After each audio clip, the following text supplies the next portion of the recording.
함께 하나님 말씀 나눌 텐데요. 우리 자리에 일어나셔서 빌립보서 1장 22절부터 26절 말씀 그냥 한 목소리로 같이 읽겠습니다. 빌립보서 1장 22절에서 26절 말씀 자리에 일어나셔서 한 목소리로 같이 읽도록 하겠습니다. 같이 읽겠습니다. 그러나 만일 육신으로 사는 이것이 내 일의 열매일진데 무엇을 택해야 하는지 나는 알지 못하노라. 내가 그 둘 사이에 끼었으니 차라리 세상을 떠나서 그리스도와 함께 있는 것이 훨씬 더 좋은 일이라 그렇게 하고 싶으나 내가 육신으로 있는 것이 너희를 위하여 더 유익하리라.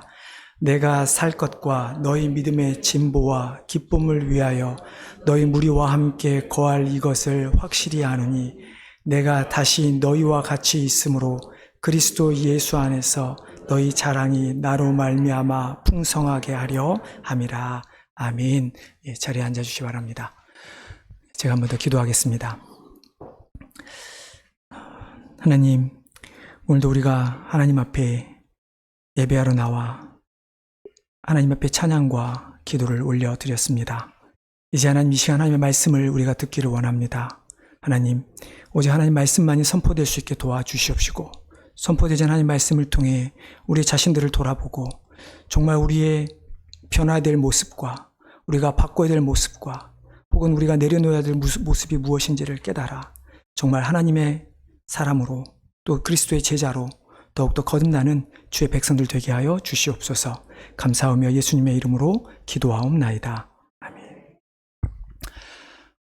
우리 지난주에 말씀을 통해서 바울은 살든지 죽든지 자신의 몸 안에서 예수 그리스도가 존귀하게 되게 하려 하는 삶을 살기 원하는 그런 바울의 삶을 함께 나누었습니다.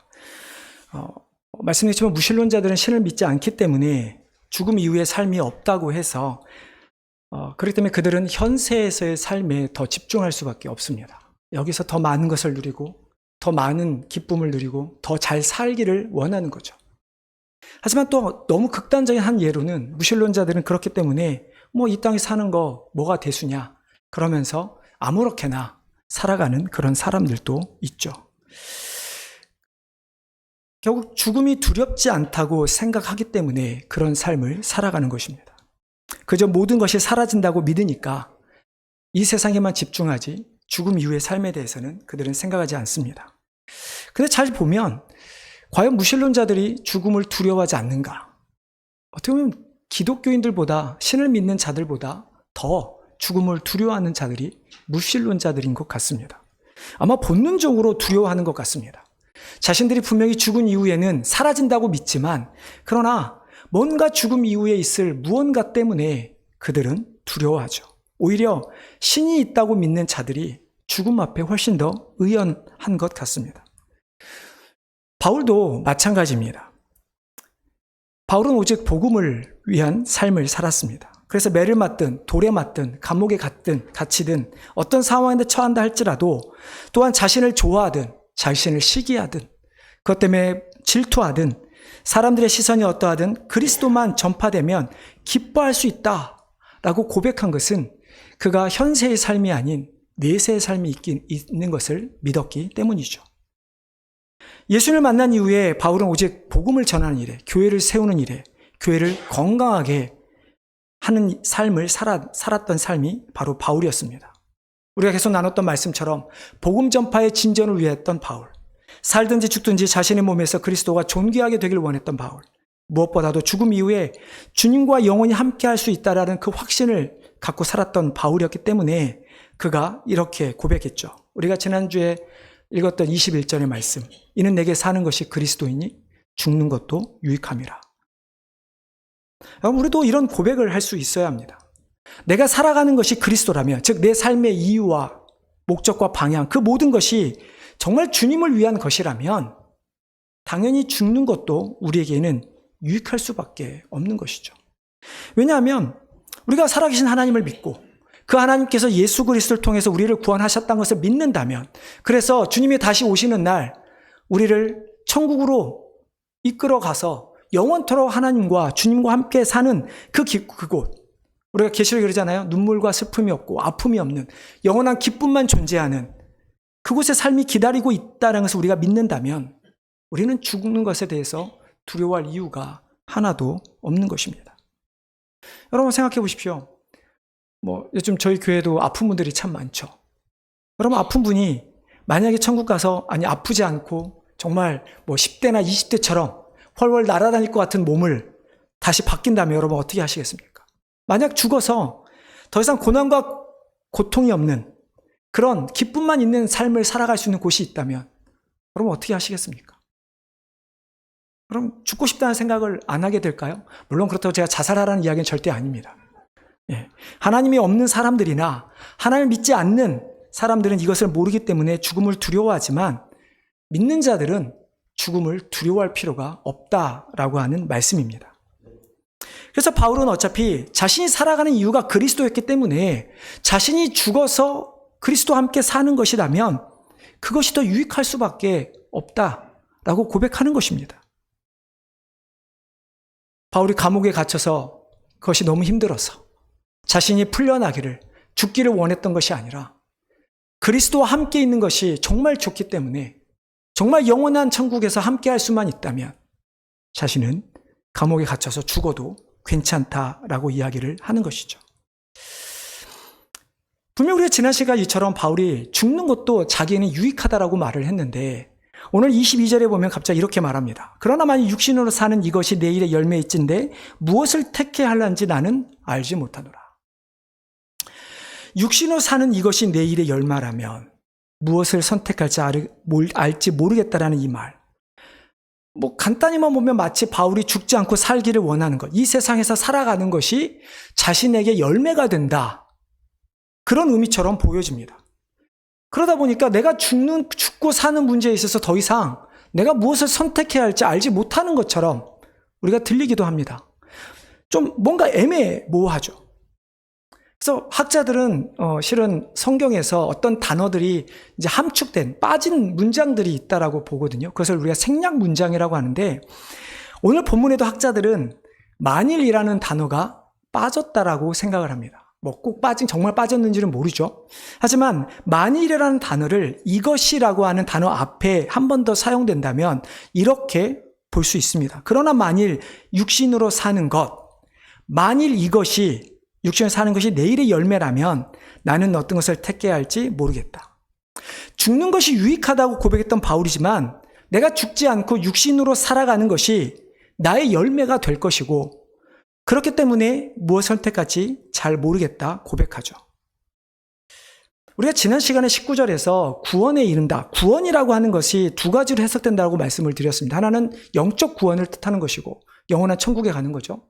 또 하나는 감옥에서 풀려나는 것이라고 말씀을 드렸습니다. 근데 오늘 이 22절의 말씀, 내가 육신으로 살아가는 것, 이것이 결국 감옥에서 풀려나는 것으로 우리가 더 볼 수 있게 되는 것이죠. 19절에서 두 가지로 19절까지만 보면 두 가지로 해석되지만 이 22절의 말씀 때문에 19절의 구원은 바울이 감옥에서 풀려나는 것으로 보는 것이 조금 더 매끄러운 해석이 될 수 있죠. 그렇기 때문에 육신으로 사는 것, 즉 내가 감옥에서 풀려나는 것이 내 일에, 내가 하는 어떤 일에 열매가 될 것이고 그렇기 때문에 그 열매를 보면 내가 과연 죽는 것이 옳은가? 내가 사는 것이 옳은가? 선택할 수 없다라고 그가 이야기를 하고 있는 것입니다. 바울이 말한 내 일의 열매는 무엇일까? 여기서 일이라고 하는 표현은 바울이 복음 전파에 대한 것을 언급할 때 많이 사용되는 단어입니다. 그러니까 내 일이라고 하는 것은 단순히 자신을 위한 것이 아니라 내가 복음 전파하는 것, 복음 전파하는 일, 그것을 의미하죠. 그 복음 전함으로 얻어지는 열매라고 하는 건데요. 이것은 작은 의미로는 바울이 감옥에 갇혀 있어 마치 복음 전파하는 것이 중단된 것처럼 보이지만 바울이 다시 감옥에서 풀려남으로 말미암아 다시 복음을 전하게 되는 자신의 일의 기회, 열매를 맺을 수 있는 기회를 얻었다라고 하는 의미로 해석되고 큰 의미로는 바울이 어떤 풀려나는 것을 통해서 자신이 복음을 전할 통해서 유대인과 이방인만이 아니라 로마 사람들에게 더욱이 로마의 황제와 귀족들에게까지 복음이 더 전파되어지는 우리가 소위 말하는 선교의 확장, 하나님 나라의 확장에 대한 넓은 의미의 기회로서 자신의 삶을 통해 그리스도를 입증할 수 있는 기회의 열매를 얻었다라는 것이죠. 그러니까 바울은 고민할 수밖에 없는 것입니다. 내가 정말 하나님의 그 나라를 위해 더 큰 기회를 얻어서 쓰임 받는 것도 좋을 것이고, 내가 죽어서 하나님과 함께하는 것도 좋을진데 내가 무엇을 할지 알지 못한다. 근데 실은 우리 22절에서 나는 알지 못한다 이 말이 정확히는 내가 죽는 것을 택할지 사는 것을 택할지 알지 못한다라는 말은 아닙니다. 만약 바울이 정말로 자신의 삶과 죽음이 중에 무엇을 택할지 정말 몰랐다면 바울은 23절과 22절을 연결시키는 것은 너무 어려운 일이 됩니다. 왜냐하면 23절에 보면 내가 그 둘 사이에 끼었으니 차라리 세상을 떠나서 그리스도와 함께 있는 것이 훨씬 더 좋은 일이라 라고 그가 말하고 있기 때문이죠. 만약에 정말 헷갈렸다면 바울은 23절에서 이 말을 하지 말아야 합니다. 정말 내가 세상을 떠나서 그리스도와 함께 있는 것이 훨씬 더 좋다라는 이 말을 하지 말아야죠. 그렇기 때문에 바울이 22절에서 나는 알지 못한다라고 하는 그 말이 자신이 어떤 선택의 기로에서 무엇을 선택할지 알지 못한다라고 볼 수가 없는 것입니다. 바울은 자신이 무엇이 원하는지 분명히 알고 있었습니다. 죽는 것, 죽어서 그리스도와 함께 영원히 사는 것. 그렇다면 바울이 22절에서 내가 알지 못한다. 정말 내가 감옥에서 풀려나는 것이 내 일의 열매가 될진데 내가 그것을 무엇을 해야 될지 알지 못한다라고 하는 이 말은 과연 어떤 의미일까? 22절에 나오는 이 알다라고 하는 동사는 두 가지 의미를 갖고 있습니다. 우리가 보기엔 되게 똑같은 의미예요. 영어로 보면 to know, 다른 하나의 뜻은 to make known. 모르겠습니다. 영어권에 계신 분들은 이게 차이를 얼마나 빨리 이게 느껴질지 모르겠지만 저희 한어를 한국말 쓰면 잘 이해가 안 되죠. 여러분 to know라고 하는 것은 뭐냐면 알다, 그러니까 무엇을 내가 알다, 이해하다 이렇게 해석됩니다.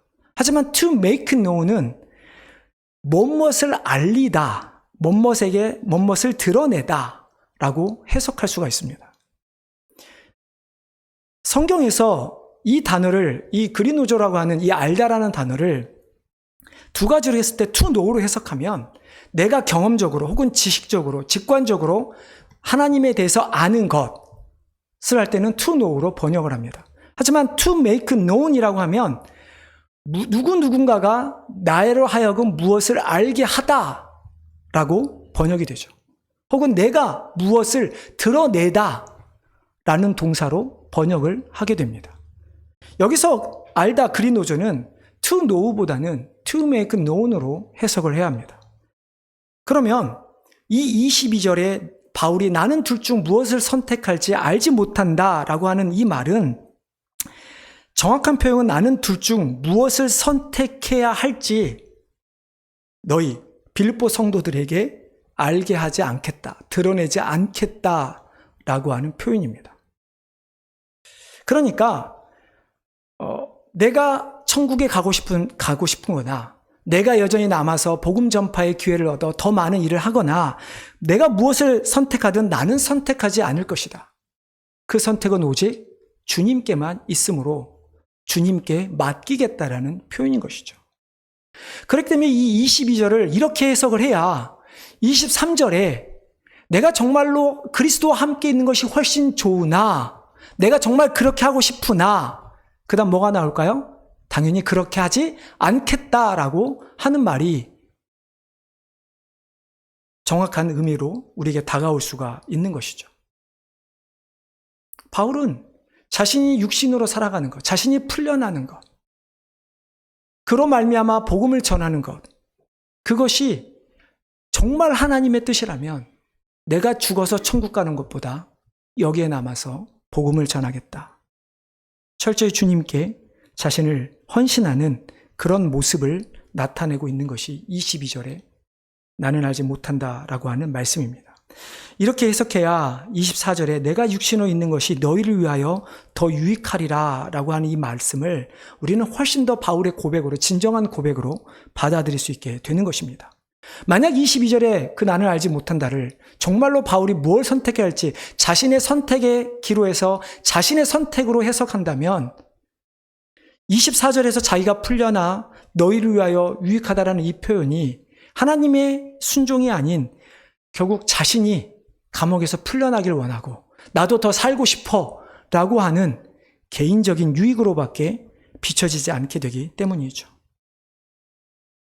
하지만 바울은 자신의 삶과 자신의 죽음을 선택하는 것이 아니라 그 가운데 전적으로 하나님께 맡겨드린 그런 삶을 살았기에 바울은 자신이 살아난다 할지라도 너희에게 내가 유익이 되긴 하겠지만 그게 내 욕심 때문에 너희에게 유익이 되는 것이 아니라 하나님께서 나를 통해서 너희에게 주실 무언가가 유익이 있다라고 하는 말씀인 것이죠.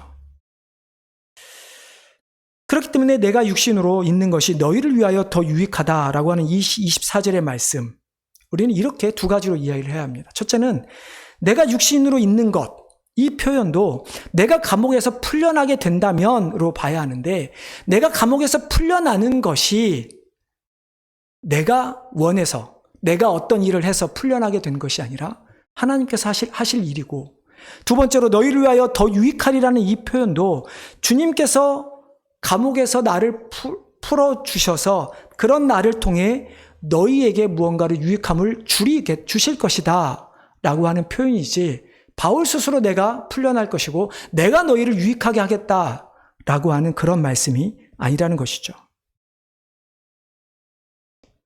어떻게 보면 바울은 우리가 이 별거 아닌 이 23절과 24절, 22절부터 말씀이지만 바울은 이미 어떻게 보면 하나님의 선택에 자신의 모든 것을 맡겼고 하나님의 선택이 자신이 감옥에서 풀려나서 복음을 전한 일에 더욱더 쓰임받을 것이라는 것을 그는 알고 있었던 것이죠.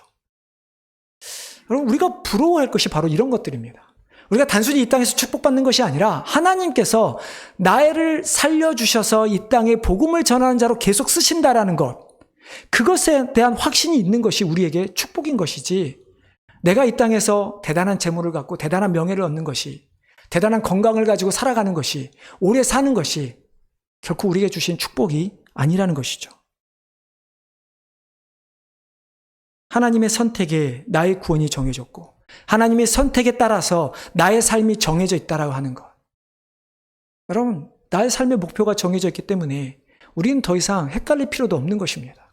비록 내가 물론 우리 청년들 내가 무엇을 공부할지, 앞으로 어떤 직업을 갈지, 누구와 결혼할지, 혹은 우리 장년들은 앞으로 우리 자녀들이 어떻게 될지, 내 삶의 마지막에 그 여정이 어떻게 될지 궁금하며 그것을 위해 살아가지만, 그러나 결국 그 모든 것의 종점은 복음을 전하는 것, 하나님을 위한 삶이라는 것이 정해진다면 지금 내 삶에 조금 못 살아도, 조금 좋은 대학 가지 못하고, 조금 좋은 직장 갖지 못하고, 조금 남보다 못하게 산다 할지라도 그것이 우리에게 무슨 의미가 있겠습니까?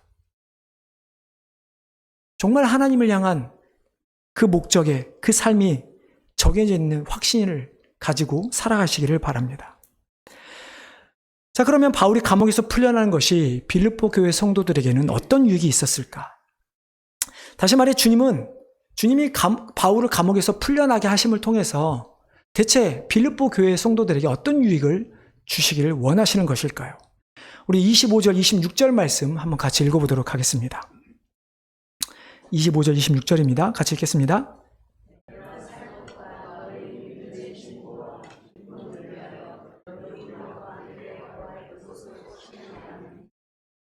다시 너희와 같이 있으므로 그리스도 예수 안에서 너희 자랑이 나로 말미암아 풍성하게 하려 함이라. 바울은 감옥에 있었으면서도 계속 빌립보 교회에 대한 소식을 듣고 있었습니다. 아마 바울이 가장 염려했던 것, 제가 빌립보서 시작할 때 말씀을 드렸죠. 바울이 감옥에 갇혀 있는 것 때문에 빌립보 교회 성도들이 두려워했다는 것이죠. 혹시나 우리도 저렇게 갇히는 것인가? 그렇게 죽게 되는 것인가? 혹은 정말 우리를 영적으로 인들었던 영적 지도자 바울을 잃게 되는 것인가? 어떤 두려움이든 그들에겐 두려움이 있었습니다. 그리고 그 두려움이 그들의 두려움이 바울에게도 전달된 것이죠. 그래서 바울은 하나님께서 바울을 통해 계속하길 원하는 것은 그 빌립보 교회 성도들을 계속해서 올바르게 하나님의 말씀 안에 세우는 것이었습니다. 그렇게 올바르게 세우기 위한 첫 번째가 빌립보 교회 성도들의 믿음의 진보와 기쁨을 위한 일이었습니다. 여러분, 믿음의 진보 무슨 말이죠? 제가 지난번에 진보에 대한 이야기를 했죠. 더 나아가는 것입니다. 한 걸음 나아가는 것입니다.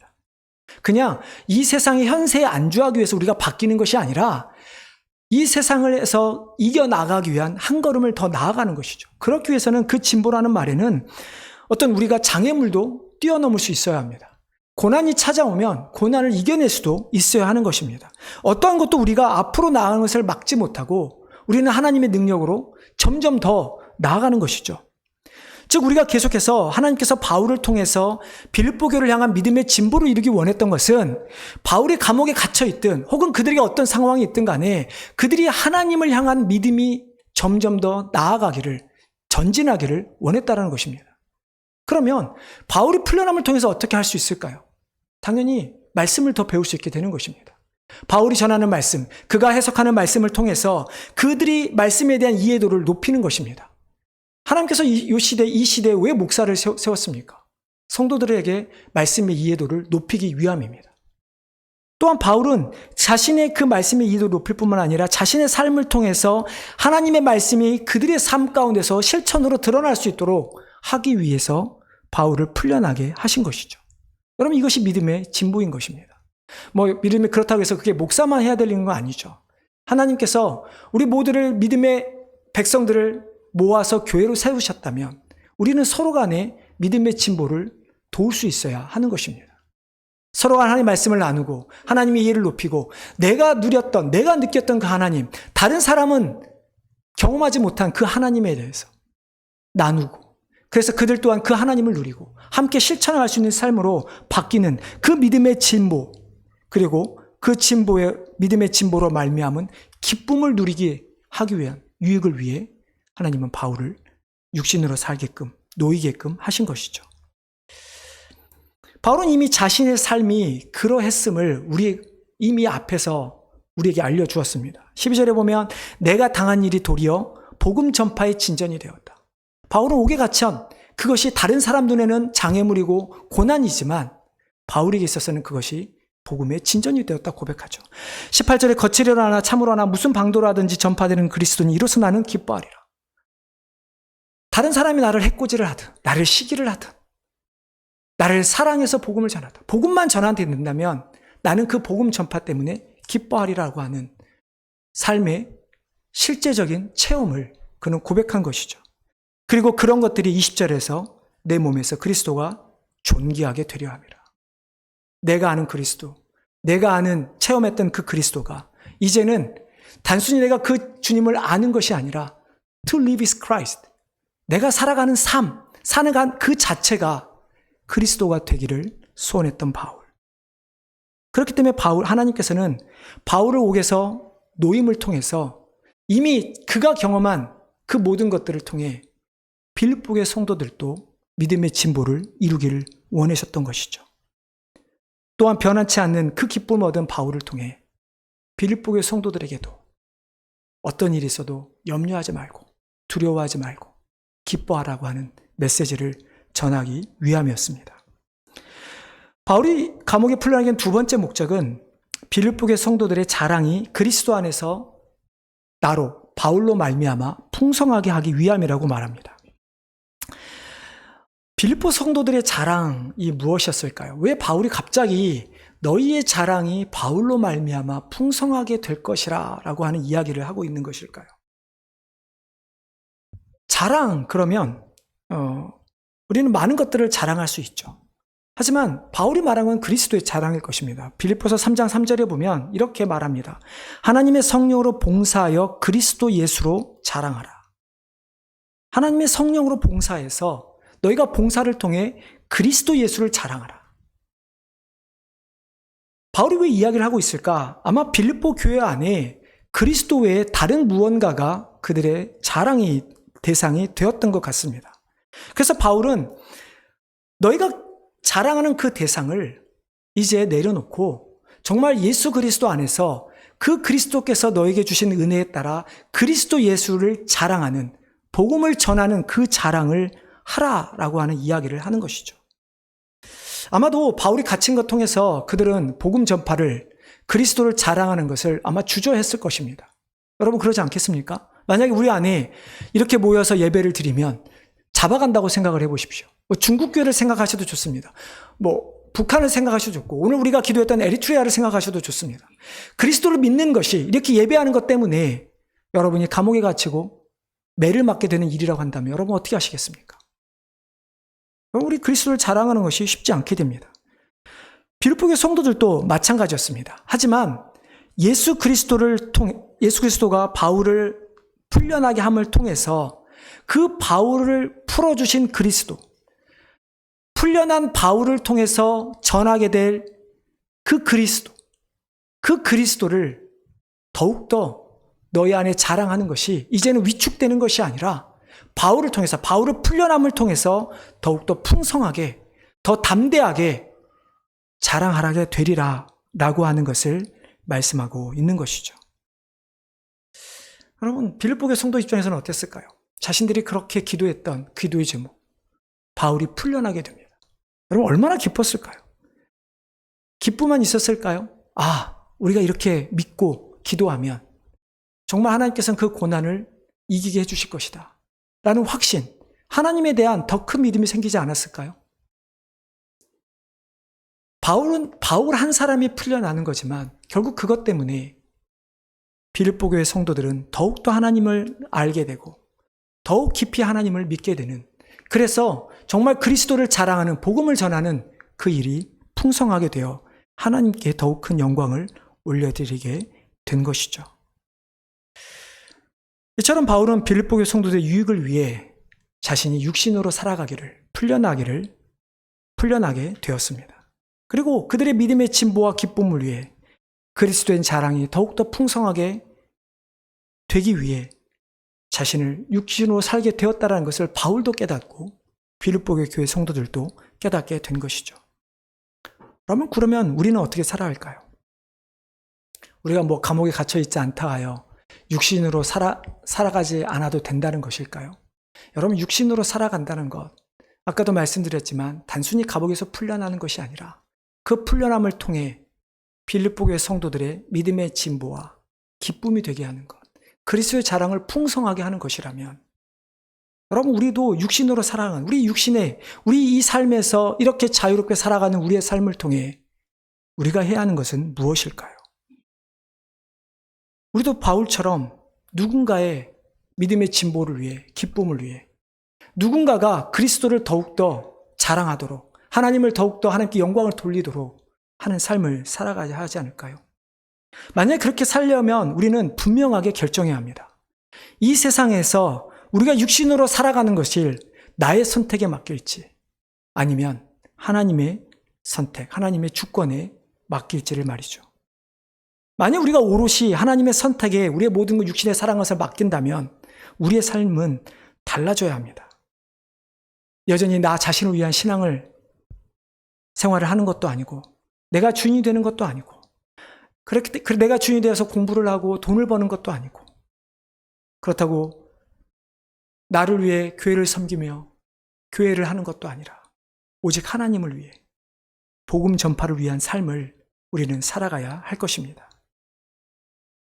그렇게 우리가 육신으로 사는 것이 복음 전파의 길이 되면 그 다음에는 우리가 어떤 길을 걸어가든 바울이 고백한 것처럼 그것을 거칠애로 하나, 참으로 하나, 시기 질투로 하나, 분쟁으로 하나, 사랑으로 하나, 결국 그 모든 길에는 하나님께서 그런 우리를 사용하셔서 우리의 믿음의 진보뿐만 아니라 누군가의 믿음의 진보, 더 나아가 교회의 믿음의 진보, 더 크게는 하나님 나라의 확장에 우리를 사용하신다라고 하는 사실이죠. 지금까지 기독교 역사가 왜 이렇게 쇠퇴기를 흘러갈까? 언제 쇠퇴하게 되는 것일까? 그것을 보면 하나님께서 우리를 향해 이 믿음의 진보를 이루어야 되는 그 길에 그 믿음의 진보가 자신을 위한 길로 바뀔 때입니다. 우리만 잘 살게 되면 된다는 식의 생각들, 나만 믿어서 구원받으면 된다는 생각들, 다른 사람은 죽어가든 뭐하든 나하고는 상관없다는 생각들, 그래서 안주하고자 하는 우리의 모습, 그 모습이 있으면 기독교는 반드시 쇠퇴하게 됩니다. 하지만 우리가 아무리 고난을 당해도 복음의 놀라운 역사가 일어나면 절대로 교회는, 그 나라는, 그 사람은 쇠퇴하지 않습니다. 우리가 올 한 해 조금은 전도를 하기 위한 목표를 세웠습니다. 여러분 잘 아시는 것처럼 이제 이번 달부터죠. 저희가 11월 추수감사절까지 전도를, 여러분 이제 11월에 전도 시상을 하려고 합니다. 물론 우리가 우리 안에서 다른 옆에 사람의 믿음의 진보도 중요하겠지만 정말 하나님을 알지 못해 죽어가는 영혼들을 위해 우리가 함께 기도하며 그들을 전도하면 좋겠습니다. 그것이 우리가 육신으로 살아가는 이유이며 하나님께서 그것이 우리를 이 땅에 살아가도록 남겨두신 이유이기 때문이죠. 어떻게 하든 복음만 전파되는, 그리스도만 전하게 되는 삶을 통해서 정말 하나님의 귀한 자녀일 뿐만 아니라 상급,